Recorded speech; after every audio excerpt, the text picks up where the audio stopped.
السلام عليكم ورحمة الله وبركاته. بسم الله الرحمن الرحیم. نظر ثانی شدہ ایڈیشن کا مقدمہ.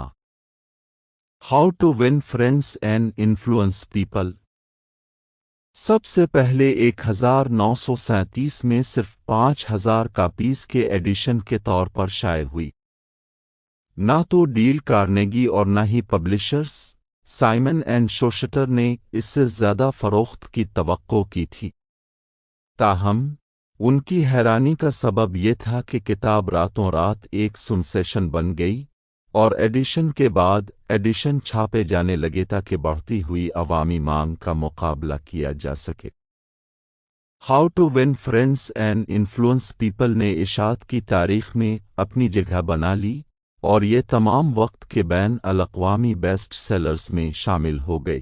اس نے ایک ایسی ضرورت کو چھوا اور پورا کیا جو صرف ایک وقتی رجحان نہیں تھا، جیسا کہ اس کی مسلسل اور بلا تعطل فروخت نے ثابت کیا، جو 8ویں دہائی تک جاری رہی، جو تقریباً نصف صدی بعد تھی.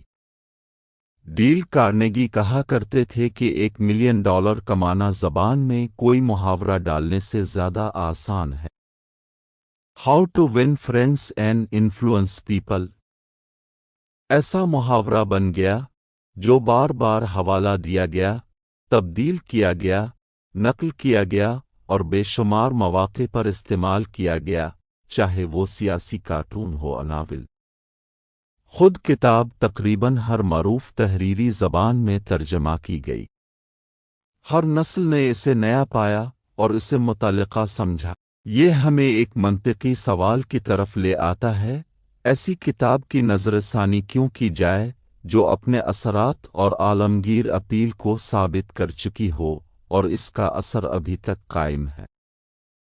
کامیابی کے ساتھ کیوں چھیڑا جائے؟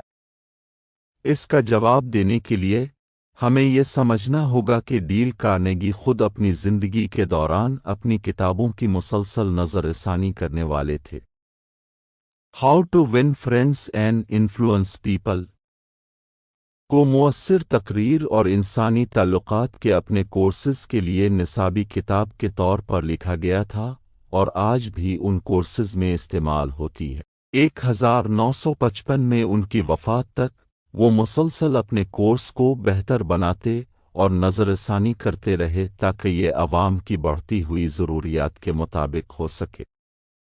کوئی بھی شخص ڈیل کارنیگی سے زیادہ موجودہ زندگی کے بدلتے ہوئے رجحانات کا حساس نہیں تھا.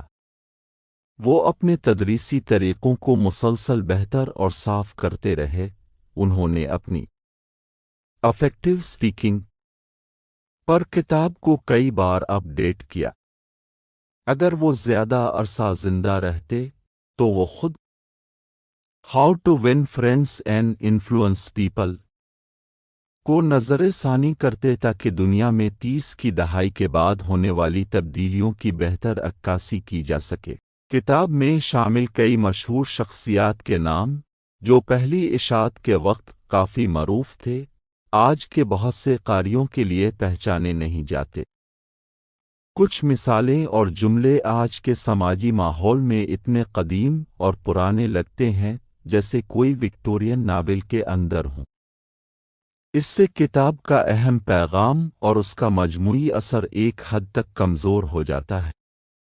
لہذا اس نظر ثانی کا مقصد کتاب کو جدید قاری کے لیے واضح اور مضبوط بنانا ہے، بغیر مواد میں کسی قسم کی تبدیلی کیے. ہم نے how to win friends and influence people میں تبدیلی نہیں کی، سوائے چند نکات کو حذف کرنے اور کچھ جدید مثالیں شامل کرنے کے. ڈیل کارنیگی کا بے باک، جاندار انداز اب بھی ویسا ہی ہے، یہاں تک کہ 30 کی دہائی کا سلیگ بھی برقرار ہے. ڈیل کارنیگی نے جیسے بات کی ویسے ہی لکھا، جو کہ ایک پرجوش، روزمرہ کی زبان میں بات چیت کرنے کا انداز تھا. اس لیے اس کی آواز اب بھی پہلے کی طرح مضبوطی سے سنائی دیتی ہے، کتاب میں اور اس کے کام میں بھی. دنیا بھر میں ہزاروں لوگ ہر سال بڑھتی ہوئی تعداد میں کارنیگی کے کورسز میں تربیت حاصل کر رہے ہیں، اور ہزاروں لوگ how to win friends and influence people پڑھ رہے ہیں اور اس کے اصولوں کو اپنے زندگی کو بہتر بنانے کے لیے استعمال کرنے کی ترغیب پا رہے ہیں۔ ہم ان سب کو یہ نظر ثانی اس جذبے کے ساتھ پیش کرتے ہیں جیسے کسی عمدہ آلے کو تیز اور صاف کیا جائے۔ Dorothy Carnegie, Mrs Dale Carnegie